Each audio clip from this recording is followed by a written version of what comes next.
महाशिवरात्रि पर अवश्य सुने यह कथाएं, मिलेगा भोलेनाथ का आशीर्वाद। तो आइए शुरू करते हैं। यह कुछ 300 साल पहले की बात है।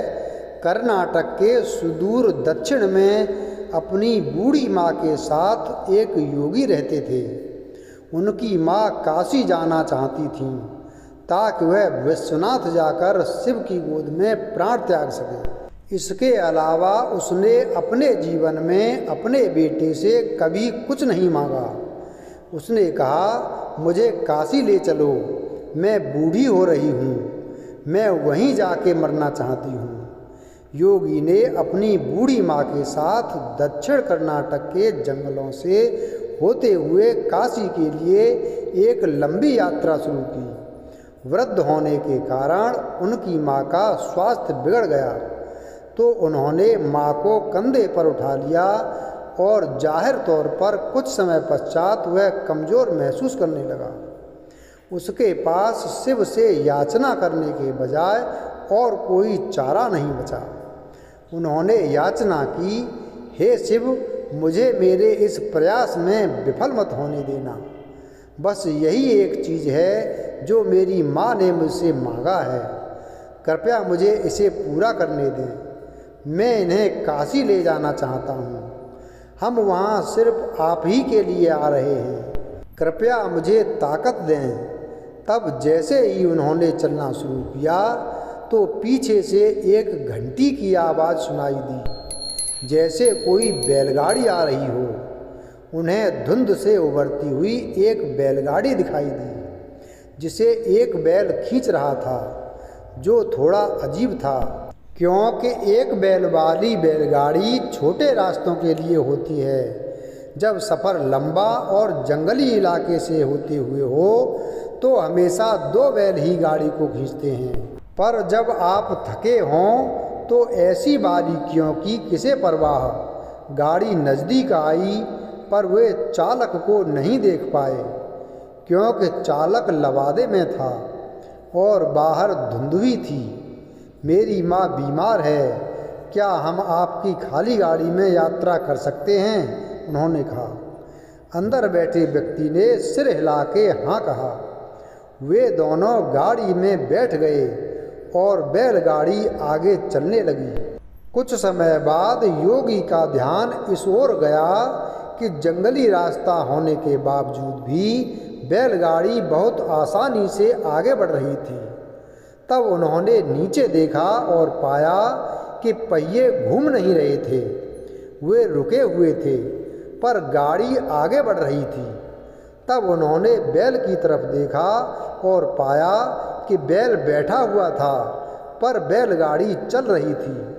तब उन्होंने चालक की ओर देखा और पाया कि वहाँ सिर्फ लवादा ही था। उसने अपनी माँ की ओर देखा। माँ ने कहा, अरे पागल, हम पहुँच गए, अब कहीं और जाने की ज़रूरत नहीं है, यही वो जगह है, अब मुझे जाने दो। इतना कह के माँ ने शरीर छोड़ दिया। बैलगाड़ी और चालक सब विलीन हो गए। योगी अपने गांव लौट आया। लोगों ने सोचा, यह इतनी जल्दी लौट आया है, ये अवश्य ही अपनी माँ को कहीं छोड़ के आया है, यह उसे काशी ले नहीं गया। उन्होंने उससे पूछा, तुम अपनी माँ को कहाँ छोड़ आए? उसने उत्तर दिया, हमें वहाँ जाना नहीं पड़ा, शिव खुद आए थे हमारे लिए। क्या बकवास है? उन्होंने कहा। योगी ने उत्तर दिया, मुझे फर्क नहीं पड़ता कि आप क्या सोचते हैं, वे आए थे हमारे लिए और यही सच है। मेरा जीवन ज्योतिर्मय हो गया है, यह मैं अपने अंतर में जानता हूँ। अगर आप नहीं मानते तो यह आप जानें। तब उन्होंने पूछा, ठीक है, हमें कुछ ऐसा दिखाओ कि हम मानें कि तुमने सच में शिव को देखा है और वे सच में तुम्हारे लिए आए थे। योगी ने कहा, मैं नहीं जानता, मैंने उन्हें नहीं देखा, मुझे सिर्फ एक लवादा दिखा। वहाँ कोई चेहरा नहीं था, वहाँ कुछ नहीं था, वह खाली था। अचानक सबने देखा कि वह खुद वहाँ नहीं थे, सिर्फ उनके कपड़े ही दिखाई पड़ रहे थे। वे दक्षिण भारत के महान संत बने। जहाँ भी वह जाते लोग उन्हें बिना चेहरे वाले योगी के रूप में लोग जानते थे। कथा नंबर 2। कुबेर यक्षों के राजा थे। यक्ष बीच का जीवन होते हैं। वे ना यहाँ के जीवन में होते हैं और ना ही वो पूरी तरह से जीवन के बाद वाली स्थिति में होते हैं। कहानी कुछ इस तरह है कि रावण ने कुबेर को लंका से निकाल दिया और कुबेर को मुख्य भूमि की ओर पलायन करना पड़ा। अपना राज्य और प्रजा को खोने की निराशा में उसने शिव की पूजा करना शुरू की और एक शिव भक्त बन गया। शिव जी ने दया भाव दिखाते हुए उसे एक अन्य राज्य और संसार का सारा धन दे दिया। इस तरह कुबेर संसार का सबसे अमीर व्यक्ति बन गया। धन मतलब कुबेर, यह कुछ इस प्रकार देखा जाने लगा। कुबेर शिव जी का महान भक्त बन गया, परंतु जब भक्त को यह लगने लगे कि वो सबसे महान भक्त है तो समझ जाएं कि सब होने वाला है। कुबेर को लगने लगा था कि वो शिव को इतना कुछ अर्पित करता है तो वो एक महानतम भक्त है।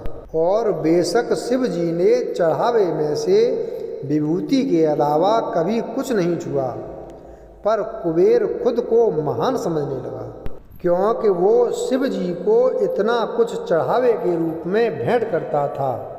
एक दिन कुबेर शिव के पास गए और कहा, मैं आपके लिए क्या कर सकता हूँ?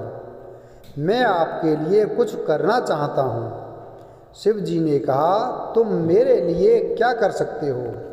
कुछ भी नहीं, क्योंकि मुझे किसी चीज़ की आवश्यकता ही नहीं है। मैं ठीक हूँ, परंतु मेरा बेटा, उन्होंने गणपति की ओर इशारा करते हुए कहा, ये लड़का हमेशा भूखा रहता है, इसे अच्छे से खिला दो। यह तो अत्यंत सरल है। यह कहकर कुबेर गणपति को अपने साथ भोजन के लिए ले गया। उसने गणपति को खाना खिलाना शुरू किया और वो खाते गए और खाते ही गए। कुबेर ने सैकड़ों रसोइयों की व्यवस्था की और प्रचुर मात्रा में खाना बनाना शुरू किया। उन्होंने यह सारा भोजन गणपति को परोसा और वे खाते रहे। कुबेर चिंतित हो उठे और कहा, रुक जाओ, अगर तुम इतना खाओगे तो तुम्हारा पेट फट जाएगा। गणपति ने कहा, आप उसकी चिंता मत करो। देखिए, मैंने एक सांप को एक कमर पेटी के रूप में बांध रखा है, तो आप मेरे पेट की चिंता ना करें। मुझे भूख लगी है, मुझे खाना खिलाएं। आप ही ने कहा था कि आप मेरी भूख मिटा सकते हैं। कुबेर ने अपना सारा धन खर्च कर दिया। कहते हैं कि कुबेर ने दूसरे लोगों से भी भोजन मंगवा के गणपति को खिलाया। गणपति ने सारा भोजन खाने के बाद भी कहा, मैं अभी भूखा हूँ, मेरा भोजन कहाँ है? तब कुबेर को अपने विचार के छोटेपन का एहसास हुआ और उसने शिव के सामने झुकते हुए कहा, मैं समझ गया, मेरा धन आपके सामने एक तिनके के समान भी नहीं है। जो आपने मुझे दिया उसी का कुछ अंश आपको वापस देकर मैंने खुद को एक महान भक्त समझने की गलती की।